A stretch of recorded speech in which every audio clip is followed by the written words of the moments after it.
عرب والوں نے ٹرمپ کو خوش کرنے کے لیے جتنے پاپڑ بیلے، جتنا مال خرچ کیا اور سارے عرب کا حسن اکٹھا کر کے اس کے سامنے کھڑا کر دیا، ٹرمپ نے اس کی ایک ٹکے کی بھی قدر نہیں کی، بلکہ الٹا انہیں ذلیل کیا۔ اور جا کر اس کا تازہ انٹرویو جو اس نے ٹرمپ نے دیا، اس نے کہا جی میرے سامنے وہ ساری معاملات کرتے رہے، بڑا پروٹوکول دیتے رہے اور مجھے جناب میرے سامنے سونے کی اور یہ چیزیں لاتے رہے، تو ان کے خیال میں یہ تھا کہ ٹرمپ متاثر ہو جائے گا، لیکن میں نے ان سے ایک ہی بات کی کہ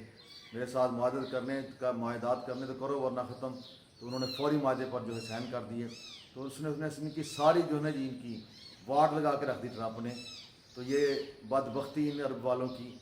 اتنا خرچہ جتنا انہوں نے ٹرمپ کے آنے پر کیا ہے، اس سے چوتھا حصہ خرچہ کبھی فلسطین پہ کیا ہوتا تو ان کی دنیا بھی سمجھ جاتی، آخرت بھی سمجھ جاتی، اور پوری دنیا میں ان کے چرچے ہوتے۔ لیکن اب پوری دنیا ان پہ تھو تھو کر رہی ہے، اور فلسطین والوں نے بھی بن سلیمان کے جو پتلے اس کو جوتے مارے ہیں۔ تو جو یہی بات ہے، جو اللہ اس کے رسول اور مسلمانوں سے غداری کرے گا، اسے نہ دنیا میں سکون ہے اور نہ آخرت میں سکون ہے۔ تو اس لیے یہ ان کے ساتھ والوں کے ساتھ وہ ہوا، نہ خدا ہی ملا، نہ مثال صنم، نہ ادھر کے رہے نہ ادھر کے۔